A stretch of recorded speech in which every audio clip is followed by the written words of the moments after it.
hari ini dipanggil di Krimusus Bang. Mungkin yang abang pikir mungkin seperti apa sih Bang terkait Ya. pemanggilan ini?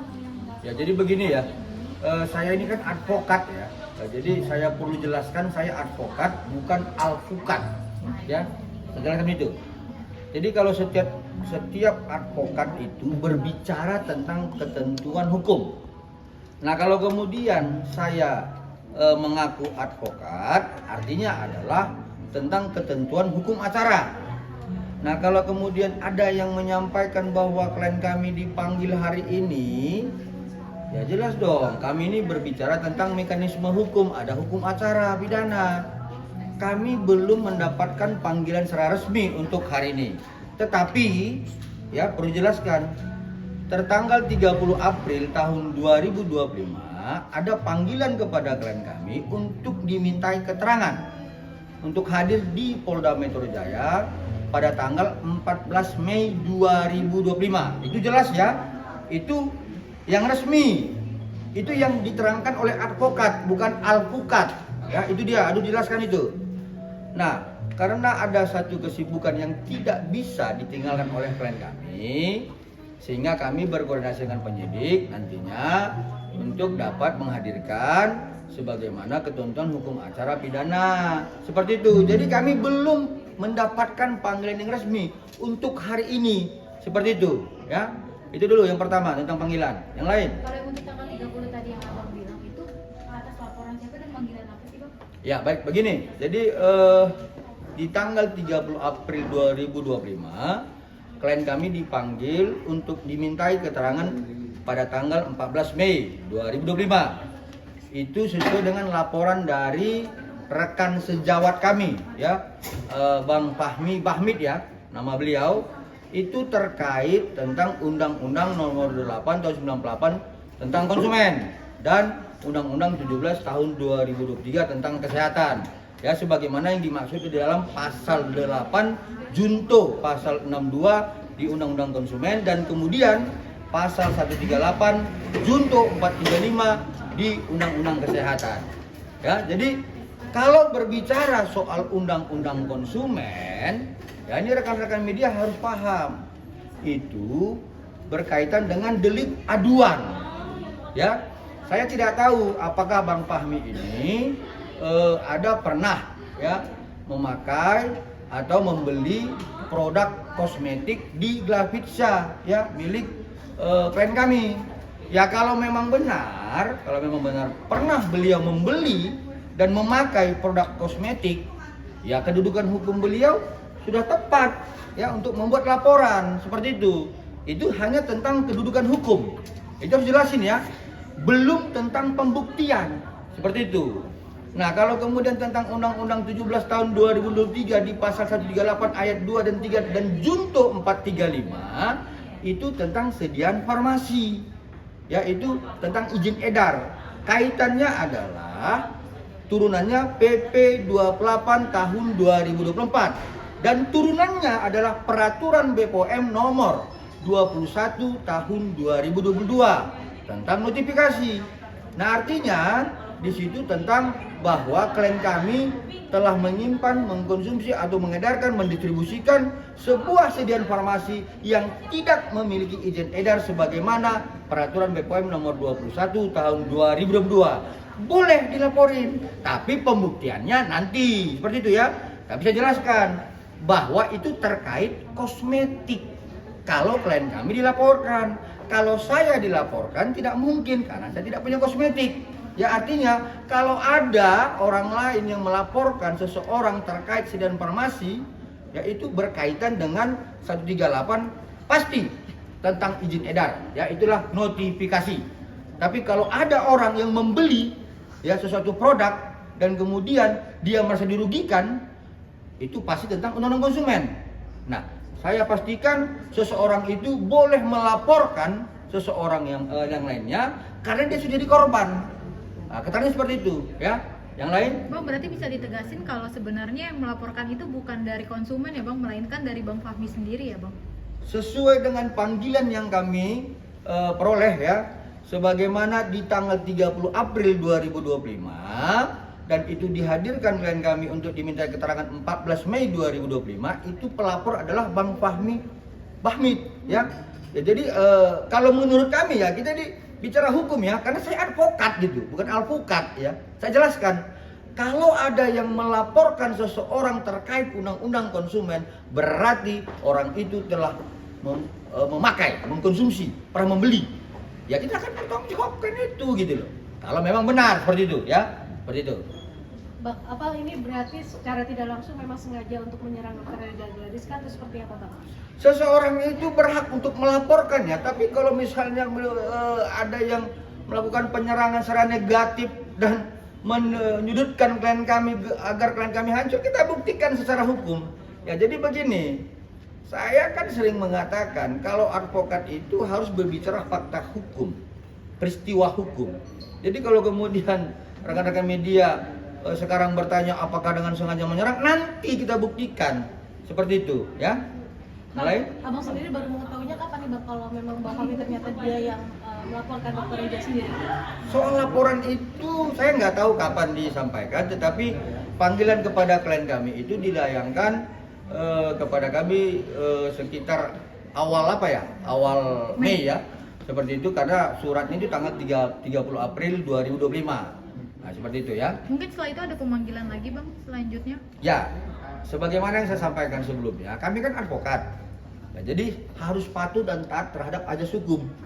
Kalau kemudian secara ketentuan hukum acara kami dipanggil dan klien kami itu nanti tidak terlampau sibuk dalam profesinya ya. Ini sekarang kan klien kami sedang melakukan treatment ini. Jadi jangan dia salah-salah bedah, nanti rusak lagi wajah orang, itu kan. Nanti kami akan hadirkan kalau ada panggilan resmi, seperti itu. Berarti sampai sejauh ini belum ada pemanggilan resmi ya Bang? Secara resmi kami belum mendapatkan panggilan yang kedua ya. Yang kemarin itu hanya panggilan pertama, seperti itu. Dan itu yang pelapornya adalah bukan konsumen ya Pak? Ya, jadi seperti yang saya sampaikan tadi, pelapornya seharusnya itu kan kalau dikaitkan dengan undang-undang konsumen itu harus orang yang memakai. Tetapi ini pelapornya adalah rekan sejawat kami, Abang Fahmi Bahmid. Ya, satu azas hukum yang harus kita pahami, ada yang namanya lex specialis derogat lex generalis. Oke? Tetapi turunan dari lex specialis derogat lex generalis ada namanya lex specialis sistematis. Nah, ini saya nggak jadi kuliahi mahasiswa semester 5 dan semester 6 gitu loh. Jadi maksudnya rekan-rekan sejawat saya harus pahami itu ya, lex specialis derogat lex generalis. Kemudian di bawah, di atasnya lagi yang lebih khusus, lex specialis sistematis. Itu jelas gitu. Ya, ada lagi? Pak, berarti saya bisa dibilang salah kaprah, Bang. Saya tidak mau mengatakan itu salah kaprah, tetapi ada normatif hukum, ada azas hukum. Itu harus kita paham dan patuh terhadap itu. Ya, karena saya advokat, seperti itu.